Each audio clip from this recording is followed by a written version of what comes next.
My world fell apart back in January 2017. It's not a place that you can recognise when it's actually happening to you. In 2016, I wrote a book. I knew something was not right. I was staying up really late at night, and that wasn't me. It was as if I was getting this energy from the cosmos, like a sage writing through me. Of course, I made up a lot of the story, but the underlying message was regenerative farming. I didn't even know regenerative farming existed back then, but there was something deeper in me that was shaken, and I didn't know what was about to happen. And like I said, in January 2017, I broke. I spent 4 days flat on my back, no air conditioning, 37 degrees, sweating, dehydrating, with excruciating pain in the base of my skull and my frontal lobe. Did I think I was going to die? No. Did I think I wasn't going to get back up again? No. Did I ever question why this was happening to me? No. We've all been through things in life. Life is not smooth sailing. I understand that. And you have to take the good times, enjoy those good times, be euphoric if you can, because you know round the corner things can change in a heartbeat. It was very difficult, lying there, staring up at the ceiling. Sometimes different ceilings depending on where I was lying. Sometimes it was the clouds. I sat in the psychologist's room and I said, after about 20 minutes, "Do you mind if I lie on the floor?" And the look on the psychologist's face was of shock. She said, "Yes, of course." So I laid on the floor and continued my session. It was an hour-long session.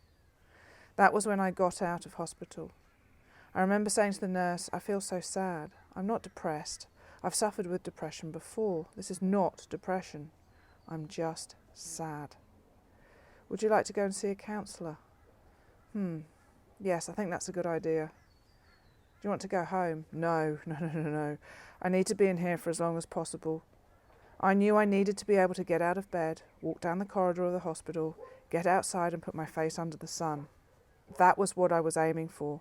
And on the 8th day, the specialist came. He looked at my empty room and said, "She's able to go home now." So the absolute impossible happened. Tamsin broke. There were comments from the parents of the children I was teaching to ride, because I'd had my business for about 7 years back then. I vividly remember this one parent saying, "Out of everyone I know, Tamsin, you're the last person I thought this would happen to." And I looked at her and probably raised my eyebrows. "You're the strongest person I know," she said.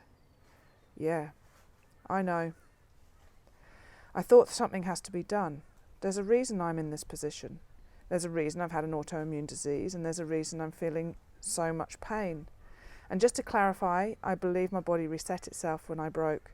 Because I kept vomiting, I couldn't take the medication for my hypothyroidism, which is Graves' disease. I fasted for those 4 days, of course, because I couldn't hold anything down. I could hardly get out of bed. On top of the pain, I had chronic dizziness. My head was spinning. I believe my body reset itself. My hypothalamus talked to my pituitary gland, and that talked to my thyroid. Everything about fasting, about starving my body, had this beautiful way of rebuilding, restarting, rebooting. And the noise of WALL-E. If you've ever seen WALL-E, the movie, the robot who's clearing up the human rubbish, it's my favourite movie because stupid humans had to live in space as they destroyed Mother Earth, and no plants could grow, no food could be produced. WALL-E is this endearing little robot that got left behind on Earth to clear up our rubbish. He used to have to stand outside and put his solar panels out in the sun every morning. And I remember that classic noise of the Apple Mac computer starting up or rebooting. Whenever I hear that noise, I think about my body healing itself. I hear that sound in my mind and it makes me smile. I vowed to myself that I was going to get back on my feet. And the first goal I set myself was to go to a Nutrisoil event on their farm down in Barranduda, Victoria. This meant that, laden with painkillers and a very confused and vulnerable Tamsin, I flew down to Victoria. I hired a car and drove a couple of hours. I sat there in a room full of strangers. I listened to Dr. Christine Jones talking about regenerative farming, and I was astounded. I had no idea farming had changed as much as it had. It was then that I realised that I'd actually written about regenerative farming back in 2016. The broken water cycles, the bare ground, and Mother Nature screaming at the reader to change their ways. But as my life chugged along, 2017, 2018, 2019, it wasn't until then that I realised I'd actually written my future. This book, what the sage was telling me, was my future. I haven't shown this whole book to anyone.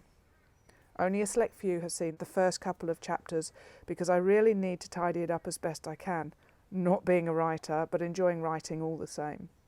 So that's what I thought. Well, maybe I could open the book here on Substack and start to publish some of these chapters. I'm only dabbling with that idea, so please don't hold your breath. The main reason I've chosen Substack, though, and I thought I would open up the podcast with a little bit of a storytelling session, is because the multi-species farming is a new branch of Farming Revolution. Going back to 2019, I knew something had to be done, but I didn't know what. I thought I've got to start somewhere, so I built the website with the help of my friend Kim McKee of Key Websites. She's an outstanding website designer, and I've called on her services again this year because we have 4 conferences over 4 weeks next March.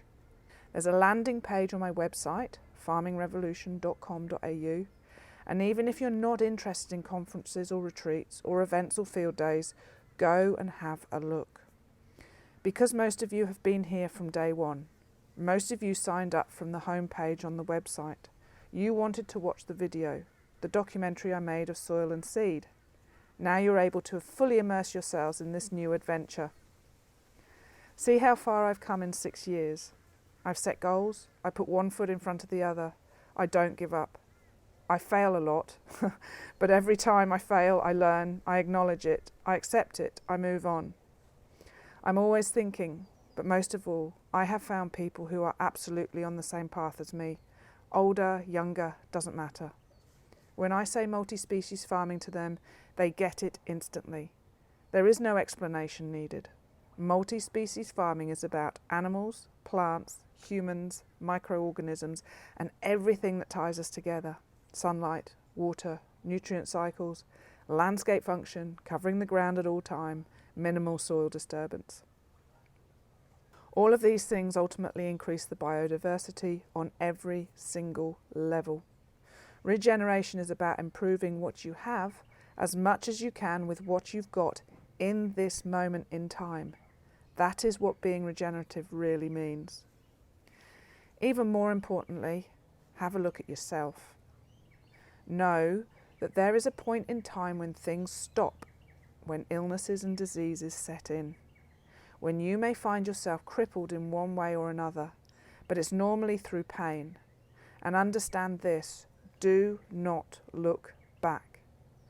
Understand you will get out of it, but you have to do the work. You have to put one step in front of the other. Your mind has to be channeled into regeneration. Your land is a reflection of you, your family, your friends. The society and our planet is a reflection of you and me and everybody else. No good is ever going to come from us not improving or moving forward. We need to give each other a leg up, just like you're getting onto the back of a horse. Everybody at some point in their life needs a hand to steady themselves, to lift them up. I'm not talking about giving someone a hand out. That doesn't help them in the long run.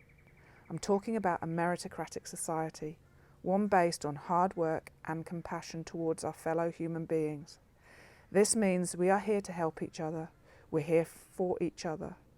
A meritocracy based on merit, freedom, fairness, and truth, where our foundations are rock solid and the pillars of strength stand strong.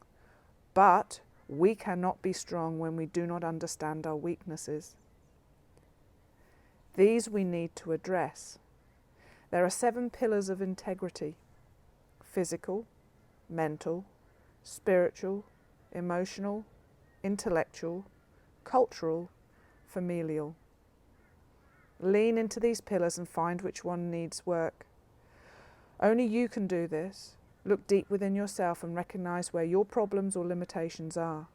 Then write a paragraph explaining to yourself how you need to change, how you can improve and strengthen these foundations. There is one more area, not necessarily a pillar, but an area that will be heavily influenced by the 7 pillars, the financial aspect. That's the one that joins all of these together. How are you with money? Money is not the root of all evil. It is only evil if you are dysfunctional in these 7 pillars. In the right hands, we can do so much good. So let's focus on being financially successful and prosperous. I set up a membership channel on YouTube. It is still open, but I'm not focusing on it like I was because there was something missing. Intimacy. I thought that might have been too strong a word to use, but I'm standing by it. I've just realised the intimacy is about those 7 pillars.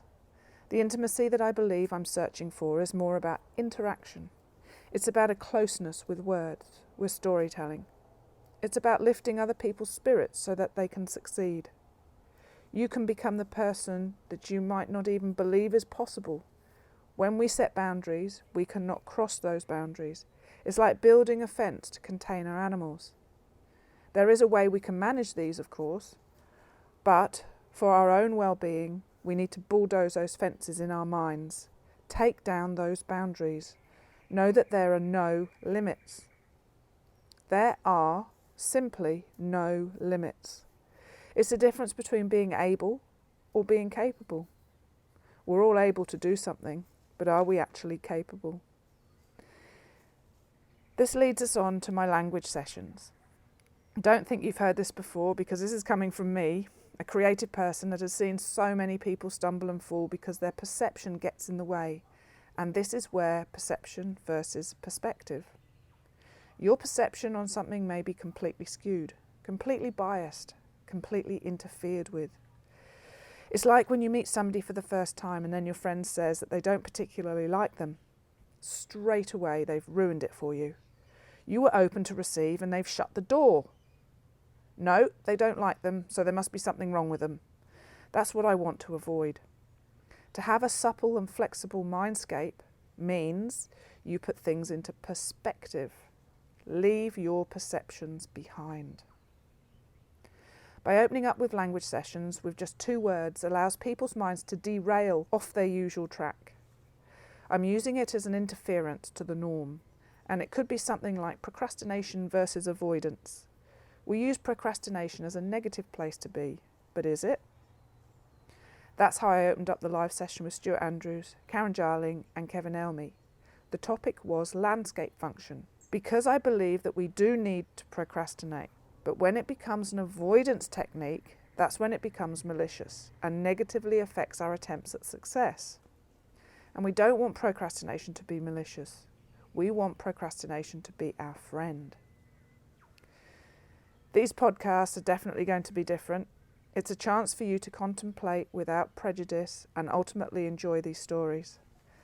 Understand that I'm coming from a pure place, a place where I need and want everybody to be successful. There is absolutely no judgment from me.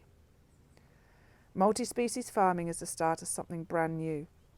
Substack is a place where I can express what multi-species farming is. It gives me a chance to introduce you to people who understand where I'm coming from and who are on board and joining this farming revolution. And maybe by the time that you have listened for the next 9 months, maybe you'll say to yourself, you know what? I'm going to sign up and go to those conferences. The multi-species conferences, one in the first week, second week, third week and fourth week of March next year, 2026. Click on the link below and it'll take you to the landing page where you will be introduced to Kevin Elmy, Rochelle Armstrong and Dean Bentley. We all have gifts to give. Kevin has a really deep knowledge of what plants you need in your system, what multi-species you need in your context for your farming business. In the 8 years I have been learning about regenerative farming, I have never heard of anyone with the depth of knowledge Kevin has in his chosen field of expertise. We are usually told, just plant a multi-species. And for all of us, that just isn't enough information. Kevin's intimacy is the depth of his personality and knowledge to fully explain what is needed on your farm. Rochelle has trained for years to become an in-depth business coach, and with her farming background is able to channel her coaching techniques straight to the farm door. She has an intimacy that reflects a care factor not often seen, one that focuses on you and you alone. You're not just a number, you are a person. Dean Bentley has the most intricate way of figuratively wrapping his arms around you to make you feel secure. In his company, you simply trust the man. You feel safe, and there's an unwritten understanding he radiates compassion. There is definitely intimacy with Dean.